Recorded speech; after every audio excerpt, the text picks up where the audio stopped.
এই যে এই বাসাটি বাংলাদেশের শেখ হাসিনার বোন শেখ রেহেনা এই বাড়িতে বসবাস করেন। সচিবালয়ে গত রাতে ভয়াবহ আগুন লাগছে মধ্যরাতে। এই ভিডিও যখন রেকর্ড করা হয় তখন এলজিআরডির ৭ম তলা এবং ৮ম তলায় রোডস অ্যান্ড হাইওয়েজের যে মন্ত্রণালয় সেইখানে আগুন লাগছে।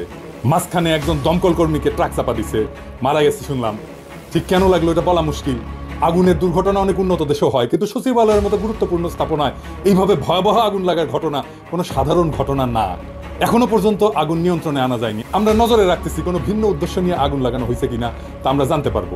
গুরুত্বপূর্ণ স্থাপনায় হামলা, যেটা আমি অলরেডি বললাম যে বিভিন্ন কেপিআই এর নিরাপত্তার বিষয়টি অবশ্যই আমাদের দায়িত্বভুক্ত, এবং এটার বিষয়ে আমরা আজকে না, এটা অনেক আগে থেকে আমরা যখন থেকে সেনাবাহিনী মোতায়েন হয়েছে তখন থেকে আমরা প্রত্যেকটা আইন শৃঙ্খলা রক্ষাকারী বাহিনী এবং এইসব কেপিআইয়ের সাথে সংশ্লিষ্ট যারা আছেন প্রত্যেকের সাথে সমন্বয় করে প্রত্যেকটা হুমকি পর্যালোচনা করা হয় এবং সেই অনুযায়ী ব্যবস্থা গ্রহণ করা হয়।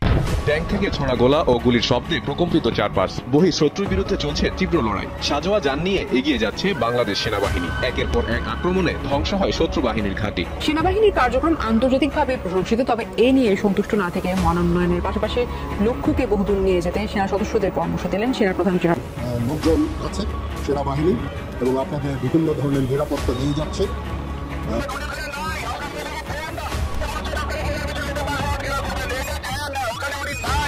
গোটা বিশ্বকে কালকে চমকে দিয়েছে বাংলাদেশ। তারা এবার যে সিদ্ধান্ত নিয়েছে তা নিঃসন্দেহে দক্ষিণ পূর্বের রাজনীতিতে অত্যন্ত গুরুত্বপূর্ণ এবং তাৎপর্যপূর্ণ।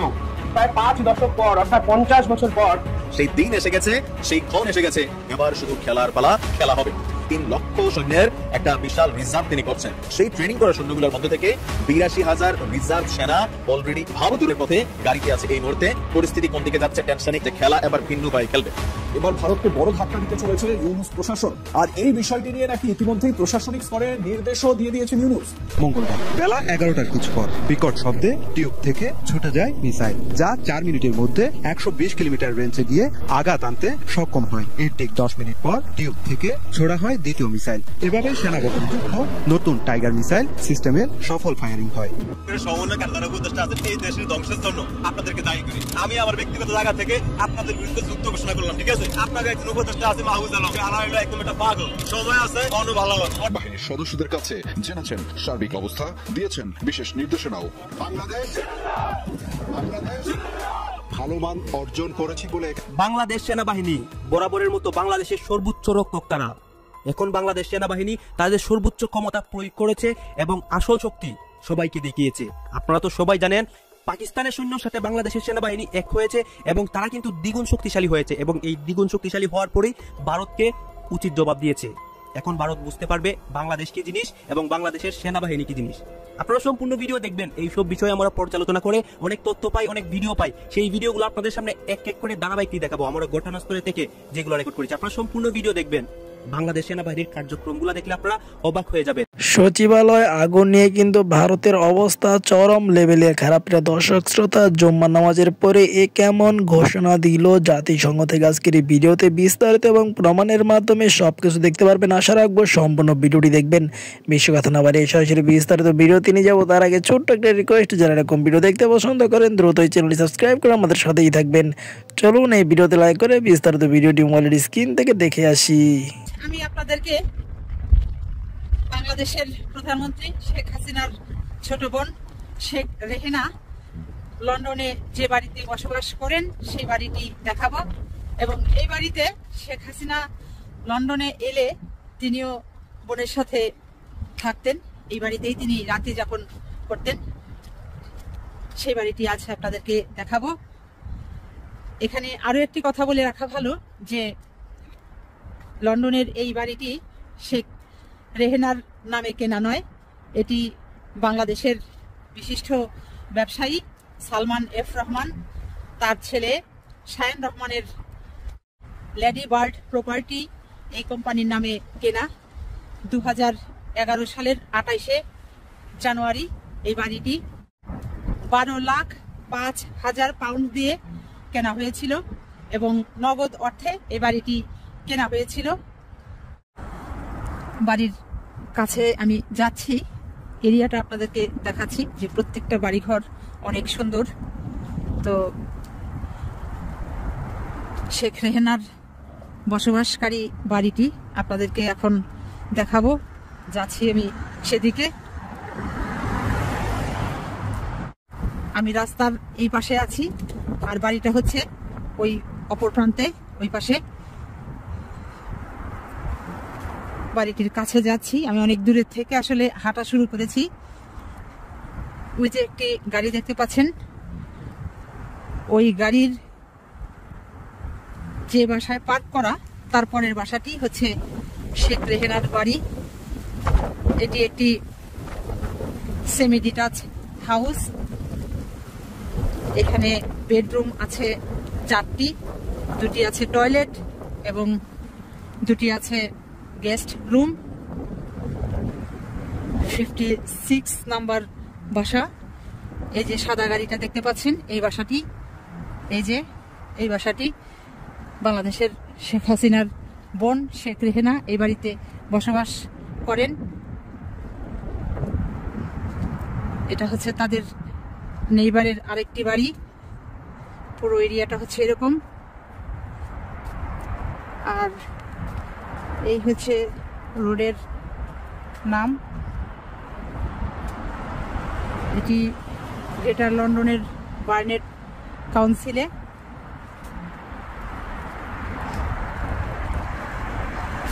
আমি এখন বাড়ির কাছে যাওয়ার চেষ্টা করছি।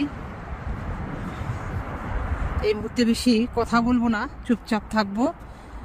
ভিডিওটা ধারণ করে আপনাদের দেখাতে চেষ্টা করছি। সে বাড়ির সামনের দিকে আমি এখন যাচ্ছি।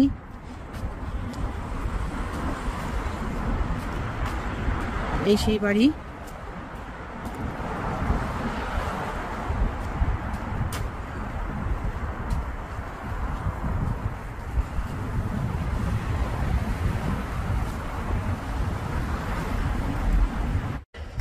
ওই বাড়ির সামনে আমি 2বার অলরেডি চক্কর দিয়েছি, এবার 3য়বার শেষবারের মতো আরেকটা চক্কর দিচ্ছি।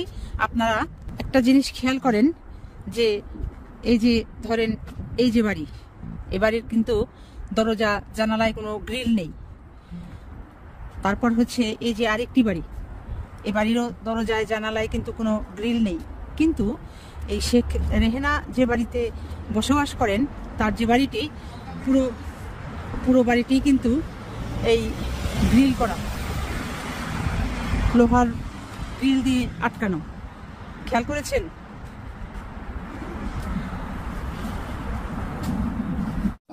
সালমান এফ রহমানের ছেলে শায়ান রহমানের এই বাড়িতেই শেখ হাসিনার বোন শেখ রেহেনা বসবাস করে। সচিবালয়ে গত রাতে ভয়াবহ আগুন লাগছে মধ্যরাতে। এই ভিডিও যখন রেকর্ড করা হয় তখন এলজিআরডির 7ম তলা এবং 8ম তলায় রোডস অ্যান্ড হাইওয়েজের যে মন্ত্রণালয়, সেইখানে আগুন লাগছে। মাঝখানে একজন দমকল কর্মীকে ট্রাক চাপা দিচ্ছে, মারা গেছে শুনলাম। ঠিক কেন লাগলো এটা বলা মুশকিল। আগুনের দুর্ঘটনা অনেক উন্নত দেশেও হয়, কিন্তু সচিবালয়ের মতো গুরুত্বপূর্ণ স্থাপনায় এইভাবে ভয়াবহ আগুন লাগার ঘটনা কোনো সাধারণ ঘটনা না। এখনো পর্যন্ত আগুন নিয়ন্ত্রণে আনা যায়নি। আমরা নজরে রাখতেছি কোনো ভিন্ন উদ্দেশ্য নিয়ে আগুন লাগানো হয়েছে কিনা তা আমরা জানতে পারবো। ঠিকই ক্ষতিগ্রস্ত হয়েছে সেটা দেখা, বিশেষ করে অর্থ পাচার বা দুর্নীতির ফাইল বা বিডিআর হত্যাকাণ্ড সংক্রান্ত ফাইলগুলো ক্ষতিগ্রস্ত হয়েছে কিনা তা আমরা জানতে পারবো। সাধারণত সকল গুরুত্বপূর্ণ নথির একাধিক কপি থাকে। অনেকে মনে করতেছেন যে সচিবালয়ে আগুন লাগায় সব নথি নষ্ট করে দেওয়া যাবে, তা সম্ভবত ঠিক না, সম্ভাবনা কম। আমি সরকারকে দ্রুততার সাথে জাতিকে জানাইতে বলবো কি কি নথি ক্ষতিগ্রস্ত হয়েছে, কি কি নথি পুনরুদ্ধার করা যাবে, কি কি নথি একেবারেই পুনরুদ্ধার করা যাবে না, কত সম্পদের ক্ষতি হয়েছে, এটা নিয়ে একটা সুস্পষ্ট ঘোষণা জাতিকে দিতে হবে খুব শীঘ্রই। হাসিনার দোসরদেরকে সচিবালয়ে ভালো ভালো পোস্টে রাখলে এরকম আগুন লাগবেই। 2 দিন পর প্রধান উপদেষ্টার কার্যালয়ে যে আগুন লাগবে না তার কোনো নিশ্চয়তা নাই। যাই হোক, আসেন আজকের আলাপে আসি। এই জিনিসটা দেখছেন আপনারা সকলে যে বঞ্চিত 764 কর্মকর্তাকে ভূতাপেক্ষা পদোন্নতি দিচ্ছে সরকার। 119 জনকে সচিব, 41 জনকে গ্রেড 1 মানে সচিবের সমান বেতন গ্রেড, 528 জনকে অতিরিক্ত সচিব, 72 জনকে যুগ্ম সচিব এবং 4 জনকে উপসচিব পদে পদোন্নতি দেওয়া হবে। এবং এই ভূতাপেক্ষা পদোন্নতি এটা বাস্তবায়নে বকেয়া বেতন, আনুতোষিক এবং পেনশন বাবদ এককালীন 42 কোটি টাকা এবং পরবর্তীকালে পেনশন বাবদ বার্ষিক 13 কোটি টাকা বরাদ্দ করার কথা বলা হয়েছে। প্রত্যেক বছর 13 কোটি টাকা করে বরাদ্দ লাগবে অ্যাডিশনাল। এই সময় তো 42 কোটি লাগবেই, এরপরে প্রত্যেক বছর 13 কোটি টাকা এগুলোকে পাওয়ার জন্য লাগবে। এই সরকারকে যে কি করা দরকার মাঝে মাঝে বুঝতে পারি না। মাঝে মাঝে কথা বলেও আমাদের সাথে শোনেও কথা, এই যে বিডিআর কমিশন নিয়ে রিকমেন্ডেশন চাইছিল, দিছিলাম, শুনছে, কিন্তু এটা যে করলেন প্রশাসন নিয়ে আলাপ করেছিলেন কারোর সাথে, কারণ মতামত নিছিলেন? নেন নাই, আমি শিওর। মতামত নেওয়াটা এই কারণে জরুরি না যে আমারে বা কাউরে গুরুত্ব দিতে হবে, জি না। কারণটা হচ্ছে আপনারা তো সামলাইতে পারেন না, পারতেছেন না। এই দেখেন, আজ এই আন্দোলন করে তো কাল আরেকজন আন্দোলন করে, পাল্লায় যেমন ব্যাং মাপা যায় না, ঠিক তেমনি আপনি আমলাগেরে সামলাইতে পারতেছেন না। পারতেছেন না কারণ কেমনে সামলাইতে হবে এটাই জানেন না আপনারা। আমি বঞ্চিত, এটা তো কোনো কোয়ালিফিকেশন হইতে পারে না। কোন আক্কেলে আপনারা এইসব আমলাদের এই সমস্ত দাবি মানতেছেন? কোন আক্কেলে এই দুঃসময়ে আপনি 42 কোটি টাকার বরাদ্দ দিতেছেন এইগুলোর জন্য? এই আমলাতন্ত্রে কোনো নৈতিক অধিকার আছে বিপ্লবোত্তর সরকারের কাছে কিছু চাওয়ার? বিন্দুমাত্র অধিকার নাই। এই কথা বলতে পারেন না কেন আপনারা? এই ব্যুরোক্রেসি হাসিনার টিকায় রাখছে না? হাসিনার নির্বাচন এরা করছে না? 2014 নির্বাচন, 2018 নির্বাচন, এমনকি 2024 নির্বাচনে যারা ডিসি ছিল, যারা ইউএনও ছিল, যারা এসপি ছিল, তারা আছে না? পুরা ব্যুরোক্রেসির পাশায় লাথি দিয়ে বের করে দিলে কি সমস্যা হইতো? কিছু হইতো না। আওয়ামী লীগের আন্দোলনে জনতার মঞ্চ কইরা মহিউদ্দিন খান আলমগীরের নেতৃত্বে নামে আসছিল না আমলারা? করেছিল না জনতার মঞ্চ? কামটা ভালো হয়েছিল না খারাপ হয়েছিল সেটা ভিন্ন আলাপ, কিন্তু নাম ছিল তো আওয়ামী লীগের লোকেরা। এই যে আমলারা বঞ্চিত বঞ্চিত করিচ্ছে, এর নাম ছিল বঞ্চিত। গল্প নিয়ে আসিছেন এখন, তাই না? সেজন্য আপনাদের কম্পেনসেট করতে হবে। ভালো আবদার তো। এই হাসিনার আমলে গুম হয়েছে কতজন, জেলে পড়ছে কতজন, আয়না ঘরে ছিল কতজন, পঙ্গু হয়েছে কতজন, বাড়ি ঘর গেছে কতজনের, সম্পদ গেছে কতজনের, জীবন গেছে কতজনের, দেশ ছাড়া হয়েছে কতজন আমার মতো। কারে কম্পেনসেট করছেন? এদের কম্পেনসেশন কে করবে? কোন আক্কেলে কম্পেনসেশন চাইতেছেন আপনারা? আর কোন আক্কেলে প্রফেসর ইউনূসের সরকার দিতেছে এই টাকা? শহীদ পরিবারকে প্রতিশ্রুত 30 লাখ টাকা দিতে পারে নাই, আহতদের সুচিকিৎসা করতে পারে নাই, পুনর্বাসন তো দূরের কথা। আর এই আমলাদের টাকা দিতেছেন 42 কোটি টাকা। টাকা কি খোলাম কুচি? এই আমলার আবার নিতেছে হ্যাংলার মতো। লজ্জাও লাগে না আপনাকে? সিনেছেন সারা জীবন ঘুষের টাকা গোনা, আর লোভ ছাড়া তো কোনো বৈশিষ্ট্য নাই রে ভাই আপনাদের। কোন সরকারি কর্মচারীদের যদি সত্যিই কম্পেনসেট করতে হয়, তাইলে সেটা সামরিক বাহিনীকে করতে হবে। সামরিক বাহিনীর নির্যাতিত, বঞ্চিত, চাকরিচ্যুত অফিসার সৈনিকেরা এই লড়াইয়ে ছিল, ভূমিকা রাখছে যে যার অবস্থানে থেকে। এরাই গুম হয়েছে, এরাই চাকরিচ্যুত হয়েছে, এরাই দেশ ছাড়া হয়েছে। একজন আমলা গুম হয়েছে, একজন আমলা জেলে গেছে, একজন আমলার চাকরি গেছে। এরা দেশে বিদেশে থেকে বিরোচিত ভূমিকা রাখছে। শুধু তারাই না, তাদের পরিবার নিয়ে ডিএইচএসে মিছিল করেছে, সাবেক আর্মি চিফ সহ সিনিয়র অফিসাররা প্রকাশ্যে মিটিং করেছে, বিবৃতি দিচ্ছে, সমাবেশ করছে। দেখেন ইকবাল করিম ভুইয়া কি কইতেছেন। 4ই আগস্টের কথা এটা। দেশের নীতি নির্ধারকরা যদি বিবেক, বুদ্ধি ও হৃদয়হীন হয়ে না পড়তেন, তাহলে গত কয়েক সপ্তাহে বাংলাদেশের ইতিহাসের সবচেয়ে বড়, করুণ ও মর্মান্তিক এই হত্যাকাণ্ড সমূহের ঘটনাগুলো ঘটত না। সুস্থ মস্তিষ্কের কোনো বিবেকবান মানুষের পক্ষে দেশে এমন একটা যুদ্ধ পরিস্থিতি মেনে নেওয়া সম্ভব না। আমরা নিজেরা নিজেদের সাথে যুদ্ধ করতে পারি না। আমাদের দেশটাকে, এই প্রিয় রাজধানী ঢাকা ও জেলা শহরগুলোকে যুদ্ধক্ষেত্রে পরিণত করতে দিতে পারি না। তাই আজ এখানে দাঁড়িয়ে ব্যর্থহীন ভাষায় বলছি, ইনশাল্লাহ তা আমরা করতে দেব না। সকল শ্রেণী ও পেশার মানুষকে সাথে নিয়ে ঐক্যবদ্ধভাবে শান্তি প্রচেষ্টায় প্রচেষ্ট থাকবে। এই জনপ্রিয় সাবেক সেনাপ্রধানকে আমাদের সবার কৃতজ্ঞতা জানানো উচিত। উনি সাহসের সাথে দাঁড়ানোর জন্য এই পরদিন সেনাবাহিনীর জুনিয়র অফিসার আর সৈনিকেরা ছাত্র জনতার উপরে গুলি চালাইতে অস্বীকার করে। পরদিন যদি গুলি চলতো, জেনারেল ইকবাল করিম ভুইয়া কয়েকজন সিনিয়র অফিসারদের নিয়ে আর্মি কনভয়ের সামনে দাঁড়াইতেন। এই পরিকল্পনা ওনাদের ছিল। আমি 4 তারিখ রাতে এটা জানাইছিলাম প্রফেসর ইউনূসকে যে স্যার, কালকে আর্মি গুলি চালাইতে পারবে না, জেনারেল ভুইয়া সর্বশক্তি দিয়ে ঠেকাই দিবেন। এটা প্রফেসর ইউনূস জানতেন। অথচ এই বীরকে আমরা সামান্যতম সম্মান জানাইলাম না। সামরিক বাহিনীর অফিসার যারা বঞ্চিত হয়েছে, নির্যাতিত হয়েছে, নিপীড়িত হয়েছে, তাদের কাউকে অ্যাকনলেজ করলাম না, কাউরে না। প্রফেসর ইউনূসের টাইম হয় সোহেল তাজরের ডাইকা কথা বলার, টাইম হয় না জেনারেল ইকবাল করিম ভুইয়াকে ডাইকা ওনারা ধন্যবাদ দেওয়ার, টাইম হয় না। টাইম হয় না বিডিআর বিদ্রোহে যে সমস্ত সেনা অফিসারদের প্রতিবাদ করার জন্য চাকরি গেছিল তাদেরকে ডাইকায় না কথা বলার। ইকবাল করিম ভুইয়ার সার্ভিস, ওনার ইমেজকে, ওনার সামর্থ্যকে দেশের কাজে লাগানোর কথা মনে হয় না। ইকবাল করিম ভুইয়া আপনার পাশে দাঁড়াইলে ওয়াকার সাহেবের ইন্ডিয়ান ফরেন সেক্রেটারি শিডিউল ছাড়া মিটিং করতে পারতো না। মুজিব বলছিল না যে তিনি আমার কথা রাখলেন না, তিনি রাখলেন ভুট্টো সাহেবের কথা। আপনার আশেপাশে তো সব ভুট্টো সাহেবদের বসায় রাখছেন প্রফেসর ইউনূস। কার কেমন দক্ষতা দেখতেছেন তো, আপনি দেখতেছেন তো, জাতীয় দেখতেছে। কাদেরকে নিয়ে এসে বসাইছেন? না আছে রাজনৈতিক ক্ষমতা, না আছে পাবলিককে মোবিলাইজ করার ক্ষমতা, না আছে লিডারশিপ স্কিল, না বলতে পারে কথা, না আছে জনপ্রিয়তা, না আছে মেধা, না আছে রাষ্ট্র চালানোর জন্য ন্যূনতম যোগ্যতা এবং দক্ষতা। তাও এগুলোর আশেপাশে রাখিছেন কেন? এই আমলাগুলোর একদিন দাবরানি দিলে দ্বিতীয় দিন দাবি দেওয়া নিয়ে আসতো না, কিন্তু দাবরানি দেওয়ার সেই মানুষটা নাই আপনার পাশে। কি কইয়া দাবরানি দিতে হবে সেটাও জানেন না। ওদের এই আর্গুমেন্ট দেওয়ার কেউ নাই যে বলবে তোমাদের বিন্দুমাত্র নৈতিক অধিকার নাই, বঞ্চিত বলে দাবি করে নিজের বৈষয়িক লোভকে চরিতার্থ করার। কিছুই করো নাই তোমরা, করছো তোমরা এই রেজিমকে হটাইতে কিছুই করো নাই। এটা খড়ের টুকরা ভেঙে 2 ভাগ করো নাই।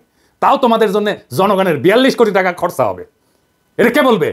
যাদের ডাইকায় না আপনি প্রশাসন সাজাইছেন তারাই তো বলবে, নাকি আমরা কয়া দিব? আর রাষ্ট্রীয় সম্পদে 42 কোটি টাকা তো আপনার বাপের জমিদারির টাকা না রে ভাই, যেভাবে বিলাইবেন। মুক্তিযুদ্ধের পরে ঠিক একই জিনিস হয়েছিল। কে কিভাবে কোনটা দখল করবে তার প্রতিযোগিতা।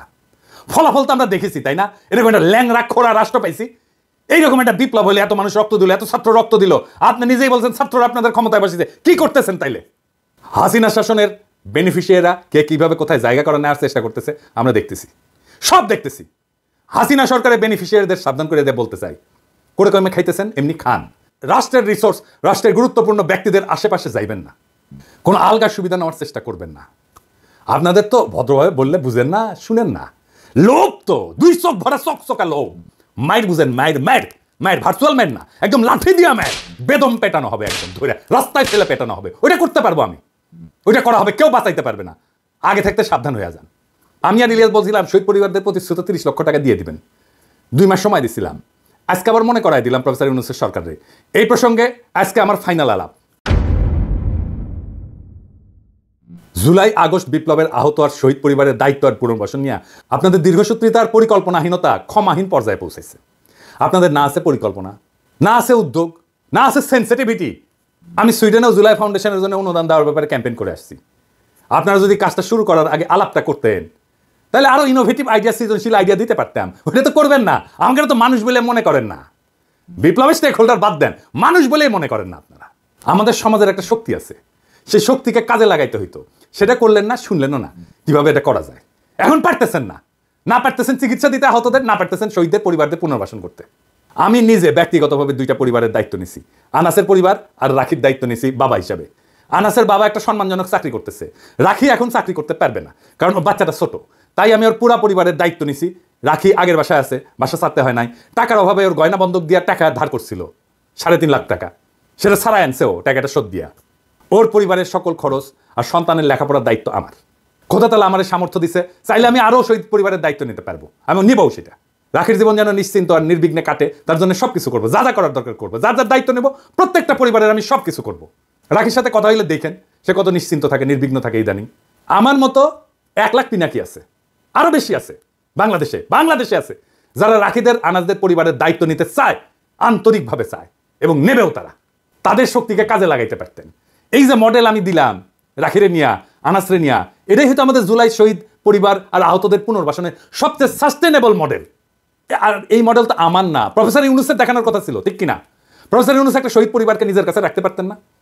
চাকরি দিতে পারতেন না? দায়িত্ব নিতে পারতেন না? অবশ্যই পারতেন, ব্যক্তিগত সামর্থ্য পারতেন। ওনার নিজের প্রতিষ্ঠান আছে না, ইউনূস সেন্টার আছে না? একটা পরিবারের দায়িত্ব নিতে পারে না? নিছে? নাই। ওনার উপদেষ্টারা পারেন না প্রত্যেকে একজন করে পরিবারের দায়িত্ব নিতে, আহত বা শহীদ পরিবারের? একটা আহত বা শহীদ পরিবারের দায়িত্ব নিতে ওনাদের সমস্যা কি? উনি যাদের ডেকে চাকরি দিচ্ছেন, পত্র দিচ্ছেন, মন্ত্রী বিশেষ সহকারী বানাইছেন, ওদের দিতে পারে না? তারা একজন করে দায়িত্ব নিতে পারতো না? দেখতেন সামাজিক উদ্দীপনা তৈরি হতো সারা দেশ জুড়ে শহীদ আর আহত পরিবারের দায়িত্ব নেওয়ার। ঢাকা শহরে কত মুরব্বী বাচ্চা কাচ্চা বিদেশে থাকে, একা থাকেন, বিশাল বড় বাড়ি ফাঁকা পড়ে থাকে। রাখির মতো একটা মেয়ে আর রাখির মেয়ের মতো একটা নাতি পেলে ওনাদের জীবনটা আনন্দময় হইতো। রাখির মতো শহীদের স্ত্রীকে নিজের কাছে সন্তানের মতো আগলায় রাখতেন। এরকম অসংখ্য পরিবার পাওয়া যাবে যারা এই কাজ আনন্দের সাথে করতেন। শুধু সামর্থ্যবানেরা, এমনকি নিম্নবিত্তরা এই কাজ করতে আগে আসতো। আমার বাবা তো দরিদ্র স্কুল টিচার ছিল, আমাদের বাসা পুরাই দিছিল 71-এ। আমরা রান্নাঘরে থাকতাম, বাসার রান্নাঘরে থাকতাম, একটা ঘরে। সেই বাসাতেও একটা বিহারি পরিবারকে আশ্রয় দিয়েছিলেন বাবা, আমাদের সাথেই থাকতো। পরিবারের শেষ সদস্য একটা মেয়ে ছিল, আমি দিদি বলে ডাকতাম। উনি জীবনের শেষ দিন পর্যন্ত আমাদের বাসাতেই ছিলেন এবং আমাদের বাসাতেই শেষ নিঃশ্বাস ত্যাগ করছেন। আমিও তার বড় বোনের মতোই দেখতাম, উনিও আমার ছোট ভাইয়ের মতোই স্নেহ করতেন। মির্জা ফখরুলের বাসায় শুধু ওবায়দুল কাদের থাকবে কেন? একটা শহীদ পরিবার আশ্রয় নিতে পারে না? যে মির্জা ফখরুলের বাসায় তো আছে না ওবায়দুল কাদের? পালাবো না, দরকার হলে মির্জা ফখরুলের বাসায় গিয়ে থাকবো। কি থাকতে দেবেন? ঠাকুর গায়েটা বাড়ি আছে না, এই যে দেখেন। পালাবো না, কোথায় পালাবো না, প্রয়োজনে ফখরুল সাহেবের বাসায় গিয়ে উঠবো। কি জায়গা দেবেন? না হলে ঠাকুর গায়ের বাড়ি আছে, ওই বাড়িতে গিয়ে উঠবো। নির্বাচন করে তো মাথা খারাপ করে দিতেছেন সবার। তো দায়িত্বটা কি নিছেন বলেন? দায়িত্ব কি নিছেন? সব দলের এমপি ইলেকশনের নমিনেশন যারা নেবেন তাদের দেখাইতে হবে কোন শহীদ আহত পরিবারের দায়িত্ব নিছেন। দল থেকে না কি দিচ্ছেন সেটা না, আমরা জানতে চাই আপনি নিজে কি করছেন, নিজে ব্যক্তিগতভাবে কি করছেন, আপনার বাসায় আছে কিনা। আগামী বাংলাদেশ সেই নেতা চায় যারা কথায় না কাজে বড় হবে। কাজ দেখান, দায়িত্ব নিতে পারেন। এটা শহীদ পরিবারের দায়িত্ব নেওয়ার হ্যাডম নাই, দেশের দায়িত্ব নেবেন। হ্যাঁ, খারান হাইচানি আর কেউ আমাদের ধরেন, আগে দেখান আপনারা পারেন দায়িত্ব নিতে, তারপরে ভোট চাইতে আসেন। আর মনে রেখেন, আগামীর বাংলাদেশ চালানো আপনাদের জন্য কেক ওয়াক হবে না, মাখনের মধ্যে দিয়ে হাঁটার মতো হবে না, পিকনিক হবে না। সংসদের বাইরে, রাজনৈতিক দলগুলোর বাইরে, মেরুদণ্ডহীন বুদ্ধিজীবীদের বাইরে, সুশীল সমাজের বাইরে অসুশীল ভয়েস থাকবে পিনাকি আর ইলিয়াসের মতো। এবং আমরা আপনাদের সব সময় দাবরানির উপরে রাখবো, এইটা মনে রেখেন জনগণের কণ্ঠস্বর হিসাবে, যেন সিধা রাস্তায় চলেন। সামলানোর জন্য ভাষণ দিতে ওঠেন এই মেজর জেনারেল সাকিব আহমদ। তিনি তার বক্তব্য রাখা শুরু করেন, মানুষটাকে বলতে দাও সে কি বলতে চায়। তার বলতে বলতে সেনাদের এই বিডিআর জওয়ানদের মধ্যে শুরু করে দিল অত্যন্ত নোংরা ভাষায় গালাগালি, যাচ্ছে তাই ভাবে উদ্ধার করার। আপনারা বুঝতে পারছেন যে বাংলাদেশিরা কি ভাষায়। শেখ হাসিনা যখন দেশ ছেড়ে চলে যায় এবং তারপর আপনারা জানেন যে সেই শেখ হাসিনা যেখানে থাকতেন তার বাসভবনে গিয়ে কি কি কলাপ করে এসেছে, তার মানে তারা কি কি ভাষায় গালাগালি করতে পারে সেটাও আপনারা জানেন। তুমুল উদ্ধার করে নিজের দেশের ক্রিকেটারকে গাল দেয়, আমি আর কি বলবো, যাই হোক কথা বাড়াবো না, গালাগালি স্টার্ট করে দেয়। তখন যখন বুঝতে পারেন সাকিব আহমদ যে বিষয়টা বাড়াবাড়ির দিকে যাচ্ছে এবং অত্যন্ত বাড়াবাড়ির দিকে যাচ্ছে, তখন তিনি তার হেড মঈন উদ্দিন আহমদকে ফোন করেছিলেন এবং যখন দেখছেন যে এমার্জেন্সিতে আমাকে কিছু করতে হবে কারণ এটা যাচ্ছে তাই ভাবে শুরু করে দিয়েছে, তখন তিনি ডিরেক্টলি ফোন করেন দেশের প্রধানমন্ত্রী শেখ হাসিনাকে। শেখ হাসিনা পুরো বিষয়টা জানেন, ঘটনাটি ঘটছে 9:30। ভাই আর্মি নামাতে অ্যাকশন নিতে তো অ্যাটলিস্ট 30 মিনিট টাইম লাগবে, খুব স্বাভাবিক ব্যাপার। 9:30 ঘটনা, আপনারা দেখবেন বাংলাদেশি যারা শুনছেন তারা হয়তো জানেও, ইভেন 10টার মধ্যে আর্মি, র্যাব, হেলিকপ্টার কি না মোতায়েন করা হয়েছে, সমস্ত কিছু মোতায়েন করে দেওয়া হয়েছে যাতে সিচুয়েশনটাকে কন্ট্রোল করা হয়। কিন্তু এই মূর্খদের অভিযোগ হচ্ছে গুলি চালানোর অর্ডার দেয়নি। তার মানে এরা নিশ্চয়ই সাথে পাচ্ছে, মানে এরা সেটিং, এই গুলি চালানোর অর্ডার দেয়নি সরকার, তার মানে সরকার ইন্টেনশনালি এটা করিয়েছে। মূর্খের দল, নিজেরই দেশের আর্মিকে, এক তো হচ্ছে এইটুকু আর্মি, তো নিজেরই আর্মিকে মারবি, তো নিজের আর্মিকে মারার জন্য কি করে দেশের প্রধানমন্ত্রী গুলি চালানোর অর্ডার দিতে পারে? এটা তো আমি অন্য দেশের থেকে বুঝতে পারছি। আজকে আমাদের আর্মি জওয়ানদের মধ্যে যদি ঝামেলা লেগে যায় এক দলের সঙ্গে আর এক দলের, আমাদের চায়নার সাথে ঝগড়া লাগলে মানে ডান্ডায় ডান্ডায় মারবো, গুলি চালাবো না। সেখানে নিজেদের আর্মির সাথে লড়াই লাগে, চেষ্টা করবে ঠান্ডা করার, গুলি কেন চলবে ভাই?